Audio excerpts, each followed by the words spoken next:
পাকিস্তানে মেঘ বিস্ফোরণের ফলে সৃষ্ট সাম্প্রতিক বন্যায় ৮০০ জনের বেশি নিহত হয়েছেন।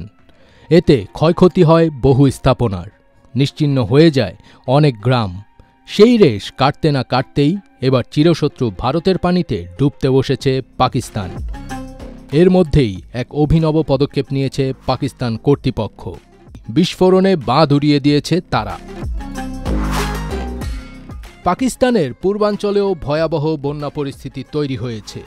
ভারত সীমান্ত এলাকায় টানা ভারী বর্ষণের ফলে আন্তঃসীমান্ত ৩টি নদী চেনাব, রাভি ও সুলতেজে পানির অস্বাভাবিক বৃদ্ধি ঘটে।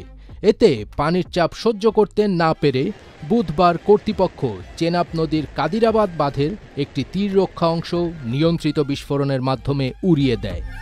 পাঞ্জাবের প্রাদেশিক দুর্যোগ ব্যবস্থাপনা সংস্থার প্রধান ইরফান আলী বলেন, আমি জনগণকে রাভি নদীর তীর ত্যাগ করার জন্য আহ্বান জানিয়েছি, কারণ ১৯৮৮ সালের বন্যার পর এবার পানির প্রবাহ সবচেয়ে বেশি।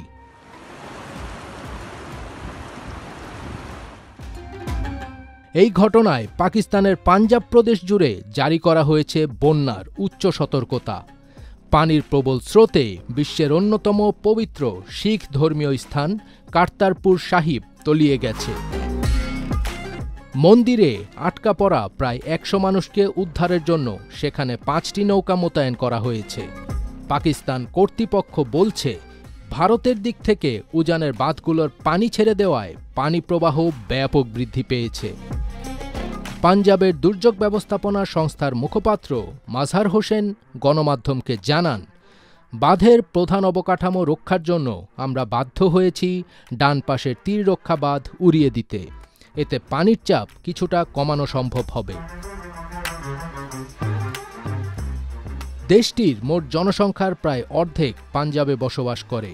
আশঙ্কাজনক পরিস্থিতিতে চেনাব, রাভি ও সুলতেজ নদীর তীরবর্তী এলাকা থেকে লাখো মানুষ ও গবাদি পশু সরিয়ে নিতে সেনাবাহিনী মোতায়েন করেছে পাকিস্তান প্রশাসন।